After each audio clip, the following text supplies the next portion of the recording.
Hai guys, ketemu lagi sama gue. Kali ini kita mau ngomongin tentang persiapan jadi programmer, yaitu mengetik 10 jari. Basically, mungkin nggak mesti 10 jari ya, karena beberapa punya keterbatasan, tapi intinya gimana cara kita bisa ngetik pakai semua jari yang kita punya. Nah, pertanyaannya adalah kenapa? Kenapa kita harus maksimalin semua jari kita? Karena dari pengalaman gue pribadi sebagai programmer, kayak rata-rata per hari itu bisa ngoding itu 4,5 sampai 6 jam per hari bersih. Maksudnya udah di luar istirahat gitu, rata-rata 4,5 sampai 6 jam per hari.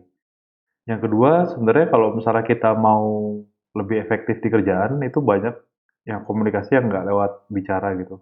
Maksudnya kalau bicara adalah kalau misalnya kita berkomunikasi dan ngobrol sama orang langsung, kayak video call atau sejenisnya itu kan berarti kan komunikasinya itu sinkronus ya. Dua-duanya harus dalam waktu bersamaan gitu.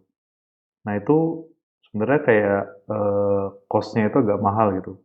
Jadi kayak dua orang itu harus nyediain waktunya buat ngomong dengan saat yang sama. Padahal sebenarnya itu kayak eh, padat banget jadwalnya dan sebenarnya bakal lebih efektif kalau dipakai tulisan misalnya. Jadi kita akan banyak nulis ketika kita jadi programmer.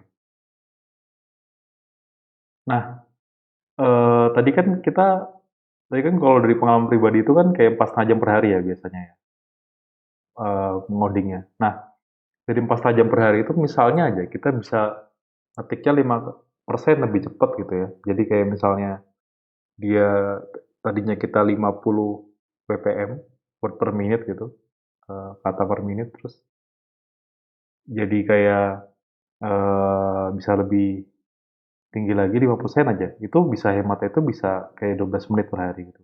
Dan dari 12 menit itu kalau per minggu ada 5 hari kerja itu bisa jadi 1 jam. Kalau per bulan ada 4 jam, asumsi 4 hari, 4 minggu kerja ya. Per tahun itu ada 48 jam. Dan itu tuh bisa jadi kayak kita kerja 6 hari full gitu. Dan 6 hari full ini bisa macam-macam ya. Kayak bisa kita pakai buat cuti atau kita buat belajar yang lain gitu. Jadi sebenarnya kayak ngetik ini timbal baliknya akan gede banget kalau kita bisa ngetik dengan lebih optimal.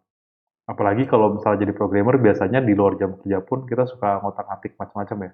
Ini bakal lebih kencang lagi timbal baliknya. Nah, sebenarnya caranya gimana sih? Sebenarnya kayak simple aja. Kayak ini ada gambar keyboard gitu. Eh, Pada dasarnya kayak yang lihat di sini. Jadi kayak huruf F itu, ASDF itu pakai tangan kiri, JKL sama titik koma itu pakai tangan kanan gitu. Nah, jari telunjuk kita pada dasarnya tuh ditaruh di sebelah sini. Taruh di F sama J. Kalau dilihat di keyboard tuh ada tonjolannya biasanya. Jadi tinggal cari aja tonjolan keyboard yang mana itu tempat kita buat naruh di sana. Dan ini disebutnya tuh home row. Jadi sebisa mungkin tangan kita nggak gerak dari sini sebenarnya. Gitu. Eh, nah, habis itu kan tangan kita nggak mungkin diem aja kan. Jadi ini ada keyboard ada banyak segini ya. Itu pada dasarnya kalau kita ngetiknya semua jari itu, kita akan membagi dua daerah ini. Pertama dari si 6YHM ini akan pakai tangan kanan di sini sampai ke sini tangan kanan gitu. Dan kayak 5TGB ini atau V sih sebenarnya. Dia akan pakai tangan kiri gitu. Jadi eh, kayak misalnya nih kita mau ngetik H nih. Ngetik H itu nggak pakai tangan yang sebelah kiri gitu, tapi pakai jari telunjuk yang di sebelah sini. Juga ini biasanya nanti naik sih, kayak jari kanan ini kan ada telunjuk ya. Ini dia biasa itu kayak nanti naik ke U, J, M, 7 gitu. Nanti kalau yang misal dari tengah itu dari 8 I, K, sama ini lebih kecil. Ini juga sama. Jadi pada dasarnya itu gitu. Nah, terus ada lagi buat kita aktif ini kan kadang-kadang kan kalau dulu gua ngetiknya itu suka pakai caps lock kan. Misalnya kayak mau ngetik yang gede banget gitu. Yang hurufnya kapital semua pakai caps lock.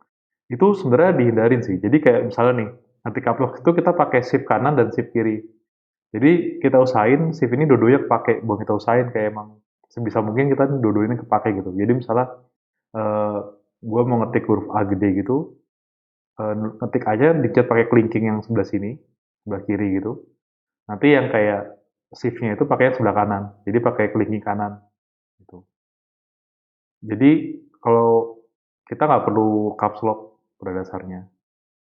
Kalau misalnya kita kanan kiri gini kan bisa lebih cepet kan. Nggak perlu caps lock, habis itu ngetik apa gitu. Dan buat misalnya kayak sini nih, dia ada yang bagian titik koma itu kan ada yang tanda titik dua ini kan. Ini juga kita bisa kalau kita terbiasa pakai shift juga bakal cepet. Karena kita tinggal lewat ke atas pakai shift. Yang di kiri, yang ini pakai apa jadi tinggi kanan. Nah, terus ada beberapa catatan sih. Sebenarnya simple aja. Yang pertama itu jangan ngeliat keyboard. Jadi tujuannya itu adalah ketika kita ketika kita bisa ngetik pakai semua jari, kita nggak perlu lagi ngeliat keyboard kita. Jadi kita bisa fokus apa yang ada di depan kita di layar kita. Kita lagi ngoding apa, kita lagi mikir apa, kita nggak usah ngeliat keyboard lagi gitu. Dan yang kedua, yang pengen gue sampaikan adalah sebenarnya sebenarnya kalau misalnya kita belajar ngetik itu kan ada ini ya. Biasanya ada orang-orang misalnya kayak targetnya kecepatannya sekian per menit gitu. Atau misalnya berapa kata per menit atau gimana caranya lewat sekian. Itu kalau menurut gue gak usah dipikirin sih. Karena satu eh, setelah lewat level berapa, saya kira kita lebih cepat berapa itu mungkin nggak terlalu terasa bedanya ya. Karena kita nggak selama 4 jam setengah jam itu nggak ngetik terus kan, tapi ada yang mikirnya juga kan. Yang harus dicapai adalah gimana cara kita nyaman banget ngetik. Jadi kayak misalnya kita lagi diskusi gitu, kita nggak capek-capek typo atau kayak gimana gitu. Kita bisa eh, ngoding, kita bisa nulis sesuatu tanpa harus ngeliat keyboard. Sebenarnya tujuannya simpel aja sih, gimana caranya kita bisa itu gitu. Makanya tadi ada yang kayak teknik 10 jari itu juga kurang lebih kayak gitu. Dia ada pembagian tugasnya kan. Jadi kayak misalnya jari kelingking nanti dia pencetnya bakal pencet apa, atau jari telunjuk pencet apa. Nah itu sebenarnya itu biar kita nyaman aja gitu. Karena kalau kita nyaman, kita bisa fokus ke apa yang kita kerjain. Nah, ada beberapa tips. Yang pertama ini kayak resource-nya ya. Ada namanya typingclub.com. Kalau dilihat di sini, ini kayak ini sih, belajar ngetik gratis. Sebenarnya gue belum pernah nyobain ini. Karena waktu dulu gue pernah nyoba di tempat lain, ada juga, tapi kayaknya udah nggak ada deh. Gue udah lupa waktu itu belajarnya pakai apa ya. Tapi ini gratis. Misalnya kayak mau get started, nanti dia ada apa aja coba kita lihat ya. Dia ada ininya, journey-nya, ada apa aja gini. Dan dia bilang dia akan selalu gratis, jadi cobain aja sih yang ini. Nah, habis itu yang kedua itu ada juga yang namanya type racer. Jadi kalau yang tadi itu kan kita belajar nih, kalian sebelumnya nih, kayak belajar ada dia ngasih teori segala macam. Ibaratnya kalau misalnya kayak sekolah bola itu, ini belajar cara nendang yang gimana, terus kayak jaga gawangnya kayak gimana gitu. Kalau jadi kiper ya, kalau nggak jadi kiper gimana juga. Nah, kalau ini lebih ke ini sih, kayak typing race gitu. Jadi kita ngetik nanti balapan sama orang lain. Ini juga bisa jadi pertimbangan sih buat belajar sih. Oke, itu ada dua yang resource ya. Karena sebenarnya teorinya tuh sebenarnya simpel banget kan, cuma bagi tangan kanan tangan kiri, terus kayak ya udah kerjain aja gitu. Nggak ada teori-teori yang aneh-aneh lainnya. Nah, terus habis itu gue punya tips. Tadi kan caps lock itu nanti kita nggak pakai kan ya, kita karena makanya pakai shift ya. Nah, kalau coding ini, terutama ini kayak tips buat coding sih. Jadi ada kontrol itu salah satu key yang paling salah satu apa ya tombol yang paling sering kita pakai gitu. Terutama kalau misalnya pakai text editor yang agak indie kayak Emacs atau Vim itu biasanya tuh selalu banyak pakai kontrol ini sih buat ganti-ganti gitu. Jadi saran gue adalah di samping tadi buat cegah kita biar caps lock itu emang nggak ada gitu. Kita ganti aja si caps lock ini diganti ke kontrol. Kalau gue pribadi di sini caps lock juga diganti ke kontrol sih. Gitu. Jadi tangan kita maksudnya adalah tetap di home row dan bakal enak. Shift-nya akan jalan walaupun awal-awal kayak kesiksa kan. Kayak misalnya kita mau ngetik kok kayaknya misalnya kita mau ngetik air ya, air gitu kan. Tadi kan kita tinggal pencet caps lock lebih itu air gitu kan. Tapi sekarang harus ini shift sama A, shift sama E, shift sama R gitu. Tapi nanti lama-lama bakal terbiasa sih harusnya gitu. Nah, terus yang tips lainnya adalah ini sebenarnya karena ini kan sebenarnya masalahnya masalah kita sama keterbatasan fisik ya. Maksudnya kayak eh, kita udah punya kebiasaan masing-masing tuh biasanya. Jadi kayak kebiasaan tuh nggak mesti baik, maksudnya nggak mesti semua yang baik kan. Jadi kayak dulu gue kalau ngetik itu biasanya klinkingnya mati gitu misalnya. Klinkingnya itu jarang jarang ngetik kecuali yang udah dekat doang. Tapi kalau yang jauh kayak plus gitu-gitu agak susah. Biasanya pakai jari dulu pakai jari manis yang sebelah kanan sekalinya gitu. Jadi sebenarnya tipsnya itu adalah kalau udah kayak fisik kayak gini ini udah kayak banyak-banyak ketik aja sih. Kayak misalnya kita mau cepet ngoding gitu.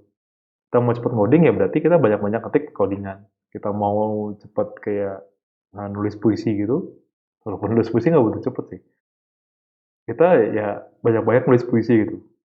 Atau kita mau nulis apa ya banyak-banyak gitu. Jadi yang kalau kayak tadi kita eh, butuh pengen jago ngetik pakai semua jarinya ya banyak-banyak ketik. Itu udah nggak ada jalan lain sih, nggak bisa kayak instan. Gitu. Karena ini kan kayak kebiasaan ya, dan kebiasaan itu susah banget ngubahnya. Gitu. Sama kayak ibaratnya kayak ada orang belajar bela diri kan nggak mungkin kayak satu hari jago gitu kan. Kalaupun jago ya bisa kuat, cuman bukan gerakannya bagus atau gimana. Nah, penutupnya itu adalah kayak gue pengen bilang saya sebenarnya ngetik ini simple banget idenya. Dia itu adalah gimana cara kita bisa nulis yang ada di layar itu nggak pakai bingung gitu.